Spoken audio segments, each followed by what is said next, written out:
Thiruvananthapuram mayor KSRTC driver തർക്കത്തിൽ memory കാർഡിനായുള്ള അന്വേഷണം ഊർജിതമാക്കി പോലീസ്. മെമ്മറി കാർഡ് എടുത്തുമാറ്റിയത് തിരുവനന്തപുരം സെൻട്രൽ ഡിപ്പോയിൽ നിന്നാണെന്ന പ്രാഥമിക നിഗമനത്തിലാണ് അന്വേഷണ സംഘം.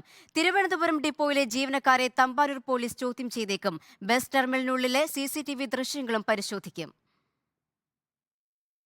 സംഭവം നടന്നതിന് പിന്നാലെ മെമ്മറി കാർഡ് നീക്കം ചെയ്തു എന്നതാണ് പോലീസിന്റെ വിലയിരുത്തൽ. അങ്ങനെയെങ്കിൽ അത് തിരുവനന്തപുരം സെൻട്രൽ ഡിപ്പോയിൽ നിന്നായിരിക്കാമെന്ന സംശയത്തിലാണ് തമ്പാനൂർ പോലീസ്. അതുകൊണ്ട് ഡിപ്പോയിലെ ജീവനക്കാരെ ചോദ്യം ചെയ്യുന്നതിലൂടെയും അകത്തെ CCTV ദൃശ്യങ്ങൾ പരിശോധിക്കുന്നതിലൂടെയും ഇതിൽ വ്യക്തത വരുമെന്നാണ് അന്വേഷണ സംഘത്തിന്റെ കണക്കുകൂട്ടൽ.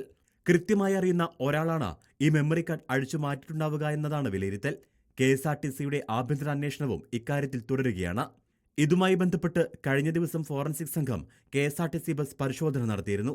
അതിന്റെ ഫലം കൂടി കാത്തിരിക്കുന്നുണ്ട് അന്വേഷണ സംഘം. അതേസമയം മെമ്മറി കാർഡ് കാണാത്ത പശ്ചാത്തലത്തിൽ മേയർ കൊടുത്ത പരാതിയിൽ അന്വേഷണം എങ്ങനെ മുന്നോട്ട് കൊണ്ടുപോകുമെന്ന സംശയത്തിലാണ് കന്റോൺമെന്റ് പോലീസ് ഉള്ളത്. അതിനിടെ യദു നൽകിയ പരാതിയിൽ ഇനി എന്ത് തുടർ നടപടി എന്നതും നിർണായകമാണ്. കന്റോൺമെന്റ് ACPയോട് DCP നേരത്തെ റിപ്പോർട്ട് തേടിയിരുന്നു. ഈ റിപ്പോർട്ട് ലഭിക്കുന്ന മുറയ്ക്കായിരിക്കും കേസെടുക്കണമോ എന്ന കാര്യത്തിൽ തീരുമാനമാവുക. റിപ്പോർട്ടർ, തിരുവനന്തപുരം.